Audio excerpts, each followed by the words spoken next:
Purihin ng Diyos. Magandang umaga po sa inyo mga kapatid. Ako po ang inyong lingkod na si Pastor Rene Reyes ng Charismatic Cathedral, Christ Life Christian Fellowship. Ang muling nag-aanyaya sa inyo na samahan niyo po ako sa pangumagang pagbubulay-bulay ng makapangyarihang salita ng Diyos. Ang ating pong pagbubulay-bulayan ay ang awit, Kabanata 55, talatang 22. Ganito po ang sinasabi: Ilaga kay Yahweh yung suliranin at ikaw ay hindi niya bibiguin. Hindi babayaan ang taong magaling. Ang pamagat po na ating pagbubulay-bulayan ay ipagkatiwala sa Diyos ang buo nating buhay. Cast your burden on the Lord and He shall sustain you. He shall never permit the righteous to be moved. Hindi lamang po nagsasalita si David patungkol sa kanyang concern sa iba, kundi sa bawat suliraning dumarating sa kanya mismo. Alam po ni David na hindi aksidenteng dumarating ang mga suliranin, problema o kabigatan sa buhay. Ito'y nakatalaga na para danasin natin, lalo tayo yung mga Kristiyano. Pero dapat natin tandaan na ito'y pinahintulot ng Diyos na maranasan natin para rin sa ating kabubuti. Ito'y ginagamit niyang paraan para lumago tayo sa ating panampalataya bilang isang Kristiyano. Ito'y ginagamit din niya para mabago ang ating karakter o pag-uugali. They help us exercise the muscles of our faith. Tinuturuan din tayo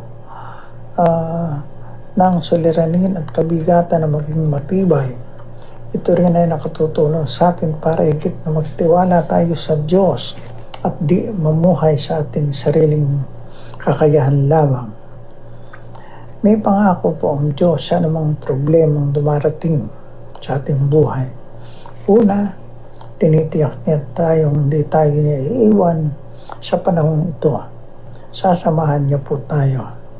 Ikalawa, hindi niya ipahintulot na datnan tayo ng problema o kabigatan di natin makakayanan.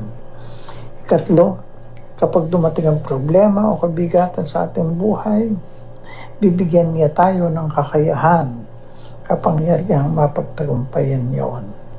Nariyan siya lagi sa tabi natin at aalalayan niya tayo, tutulungan upang anumang itong pagsubok o silaring ito'y hindi lang ating makakayanan, kundi atin din itong mapagtagumpayan at magdudulot pa ito ng kabubuti sa ating buhay. Unang Pedro, Kabanatang 1, talatang 7. Dapat din natin tandaan na hindi lamang ang mga problema o dinadala natin sa ating buhay ang dapat natin ipagkatiwala at ilagak natin sa Kanya, kundi ang buo nating buhay at pagkatao, sapagkat tunay na nagmamalasakit siya sa atin. At siya lamang ang tanging makatutulong at makabibigay sa atin ng tagumpay. Lagi natin tandaan, giving our burdens and problems to the Lord is an act of faith. But giving ourselves completely to the Lord is an act of life. Complete surrender to the Lord. Tayo po'y manalangin. Panginoong Diyos, maraming salamat po sa iyong pag-ibig at pagmamalasakit sa akin. Salamat po sa lagi mong pagtulong sa akin sa lahat kong suliranin. Amen.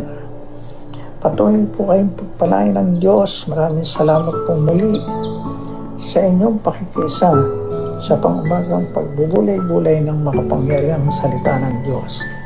Have a pleasant day.